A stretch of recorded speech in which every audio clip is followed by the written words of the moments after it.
साल था जून 2022। आज से लगभग 3 साल पहले भारतीय जनता पार्टी भाजपा की तत्कालीन प्रवक्ता नुपुर शर्मा, जो अपने बेबाक अंदाज और खूबसूरती के लिए जानी जाती हैं, एक टीवी डिबेट में थी। और इसी दौरान उन्होंने पैगंबर मोहम्मद पर कथित तौर पर विवादित और अपमानजनक टिप्पणी की, जिसे देश भर में विरोध प्रदर्शन हुए। कई इस्लामिक देशों ने भारत से आपत्ति जताई और भाजपा ने उन्हें निलंबित कर दिया, क्योंकि यह बयान पैगंबर मोहम्मद और उनकी पत्नी आयशा के बारे में था और इससे धार्मिक भावनाएं आहत हुई थी, जिससे अंतर्राष्ट्रीय स्तर पर भी भारत की मुश्किलें बढ़ी। अब बात साल 2025 की करते हैं, जब प्रधानमंत्री नरेंद्र मोदी पश्चिम एशिया के दौरे पर हैं। तब नीतीश कुमार से जुड़ा बुर्का विवाद खूब चर्चाओं में है। दरअसल बिहार के मुख्यमंत्री नीतीश कुमार ने 15 दिसंबर को आयुष डॉक्टरों को नियुक्ति पत्र देते हुए एक मुस्लिम महिला डॉक्टर के चेहरे से हिजाब खींच दिया, जिसे लेकर इंटरनेशनल मुस्लिम विमेन यूनियन की अध्यक्ष डॉक्टर समीहा रहीजा काजी ने कहा है कि सत्ता में बैठा पुरुष जबरन किसी महिला का हिजाब हटाता है तो यह मानवीय मर्यादा, इंसाफ और नैतिकता का उल्लंघन है। इस मामले में कानूनी प्रक्रिया भी शुरू करनी चाहिए। इस मामले को मानवाधिकार आयोग में ले जाना चाहिए। नीतीश कुमार का यह व्यवहार भारत के मीडिया तक ही सीमित नहीं रहा, बल्कि अंतर्राष्ट्रीय मीडिया और खासकर मुस्लिम बहुल देशों में भी चर्चा का विषय बन गया। तुर्की से लेकर कतर तक की मीडिया में नीतीश कुमार के इस व्यवहार की आलोचना हुई। पाकिस्तान में भी लोग कहने लगे कि भारत में मुसलमान होना आसान नहीं है।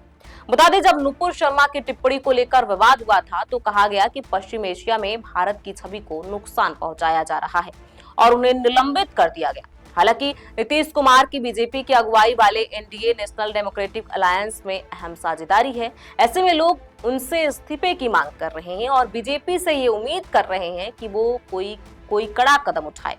नमस्कार, मैं प्रियांशी और आप देख रहे हैं नव भारत लाइव। अल जजीरा की अरबी भाषा की वेबसाइट ने इस खबर को प्रमुखता से जगह दी है।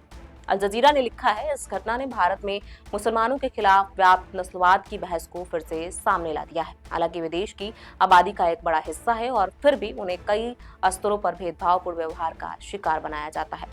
मिडिल ईस्ट इवेंट्स नाम के मीडिया संस्थान ने भी एक्स पर नीतीश कुमार का वीडियो शेयर करते हुए पूरी घटना का जिक्र किया है। एक्स पर एक पोस्ट में मिडिल ईस्ट इवेंट्स ने लिखा, क्या आप जानते हैं भारत में करीब 22 करोड़ मुसलमान रहते हैं और विदेश की आबादी का 15% हिस्सा है। इस्लामी स्कॉलर और कतर यूनिवर्सिटी में प्रोफेसर अली अल करादगी ने भी इस घटना पर टिप्पणी की है। उन्होंने एक्स पर लिखा, मैं इस घटना को गरिमा पर आक्रमण के रूप में देखता हूँ।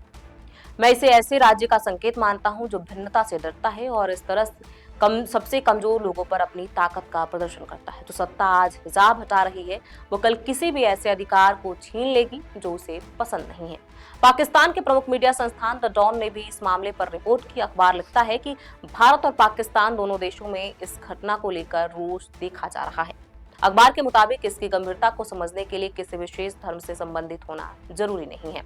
अल अरबिया टीवी ने भी वीडियो को पोस्ट करते हुए लिखा, एक महिला डॉक्टर का चेहरा सामने आने से बिहार राज्य के मुख्यमंत्री के खिलाफ विवादों का तूफान खड़ा हो गया है। मुस्लिम महिला ने नकाब से अपना चेहरा ढक रखा था, इसका सम्मान करें।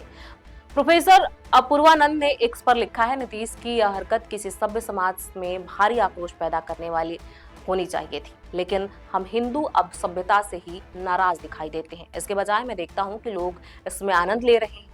हमें मुख्यमंत्री से माफी की मांग करनी चाहिए। इससे भी अधिक उचित होगा कि वह इस्तीफा दें।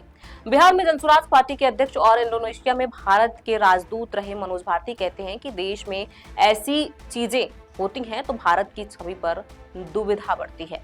मनोज भारती मानते हैं कि जब दुनिया भर में इस्लामोफोबिया को लेकर बहस बढ़ रही थी, ऐसे में भारत में भी कोई चीज होती है तो इससे जोड़ा जाता है। ये पूरी खबर बताती है कि कैसे नीतीश कुमार के एक हरकत की वजह से पश्चिम एशिया में भारत की छवि बिगड़ रही है। ये बताया जा रहा है कि भारत में जो मुस्लिम है वो सेफ नहीं है, मुस्लिमों को तवज्जो नहीं दिया जाता है, उनके राइट का उल्लंघन किया जाता है। और इस समय जो पीएम मोदी है वो भी दौरे पर है पश्चिम एशिया के। ऐसे में लोग बोल रहे हैं कि जिस नीति की बात करती है बीजेपी कि वो तुरंत न्याय करते हैं, लोगों को जवाब देते हैं, तो आखिर बीजेपी चुप क्यों है? नुपुर शर्मा के समय तो बीजेपी ने उन्हें निलंबित कर दिया था। अब नीतीश कुमार भी उन्हीं के पार्टी में हैं, उन्हीं के साथ हैं, मिलकर दोनों ने सरकार बनाई है। तो फिर बीजेपी आगे क्या करेगी? आपको क्या लगता है? हमें कमेंट बॉक्स में लिख के जरूर बताएं। बहुत बहुत शुक्रिया।